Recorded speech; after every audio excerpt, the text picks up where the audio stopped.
Stone Smith, and I did my project on the death of Laci Peterson.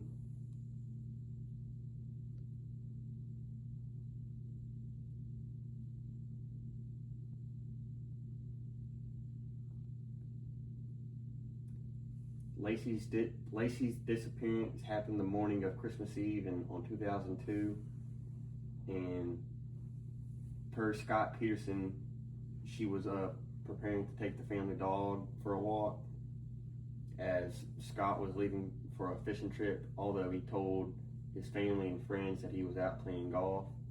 But the neighbors found the dog with a leash tied up in the backyard.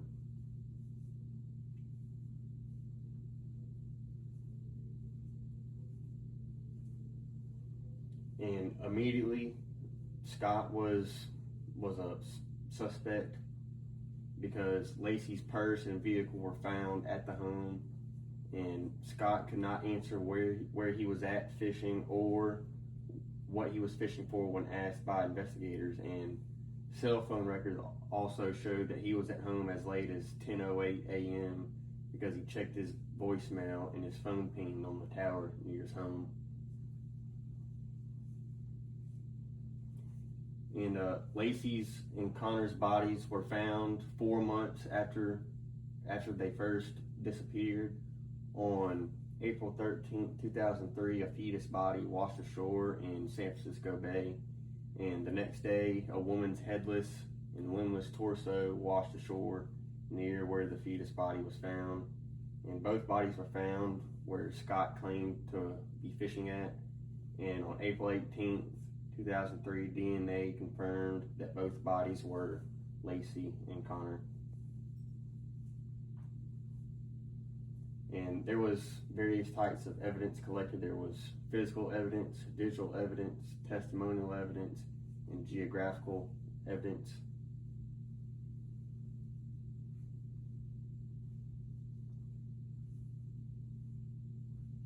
And the physical evidence was that her purse and vehicle were still at the home, and the DNA analysis of the bodies, and also Scott's warehouse where the boat was stored. And there was also 5 cement anchors that were supposed to be there, but only one was recovered. And needle nose pliers with Laci's hair were also confirmed through DNA to be found. And digital evidence was that Scott claimed to have left the home around 9:30, but his cell phone shows him there at 10:08 a.m. And computer forensics surveillance shows Scott researching fishing boats just weeks before Laci's disappearance. And they also found that he had not held a fishing license since 1994, and had purchased the license only 2 days before Christmas Eve. And secretly recorded phone calls of Scott and Amber Frey, where he claimed to have been in Paris at the Eiffel Tower, where he was actually at his wife's vigil.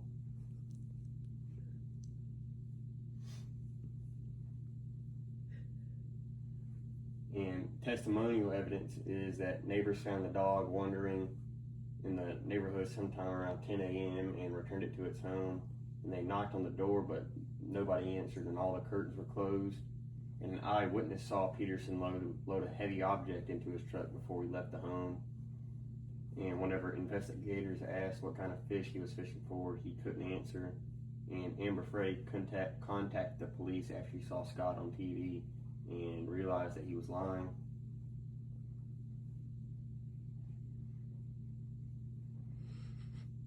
And Amber Frey is a key witness. She is a 28-year-old single mother introduced to Scott in November of 2002, and she had a romantic relationship with Scott Peterson.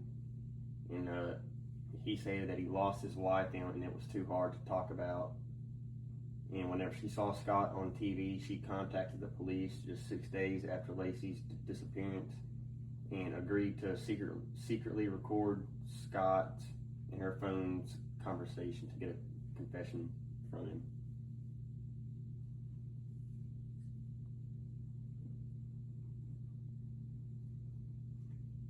And Scott was arrested on April 18th of 2003, the day that the DNA confirmed the bodies were those of Laci and Connor.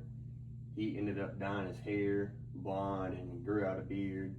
He was also found with $10,000 of cash on him. And in his possession, he had his sister's credit cards and his brother's driver's license with full cell phones too, and he was calmly playing golf whenever he was arrested.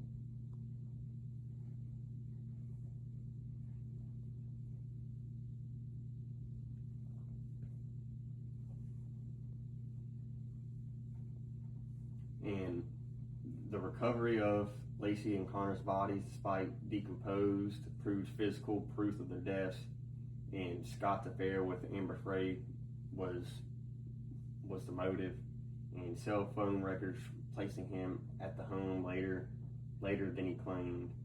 And computer records showing searches of boats and the timing of the fishing license, and the secret phone recordings of his lives whenever he claimed to be in Paris at the Eiffel Tower whenever he was at his wife's funeral.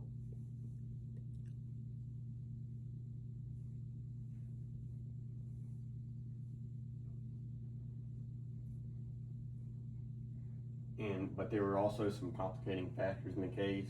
There was also some theories of a burglary and abduction, and credibility to some witnesses. They gave conflicting testimonial at trial, accusing some of the jurors. Although evidence was solid, it wasn't easy tying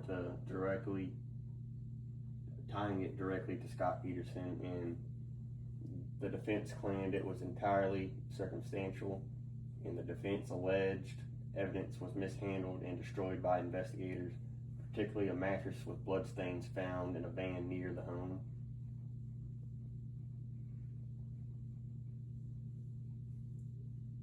Scott Peterson was convicted of murdering his wife and unborn son in 2004 and sentenced to death. His first appeal happened in July of 2012, where he claimed he did not receive a fair trial. And his second appeal happened in November of 2015, where he alleged the same thing. And in August of 2020, the California Supreme Court overturned Scott's death penalty, but upheld his guilty conviction. And in December of 2021, he was resentenced to life in prison without the possibility of parole. And then in December of 2022, his request for a new trial was denied.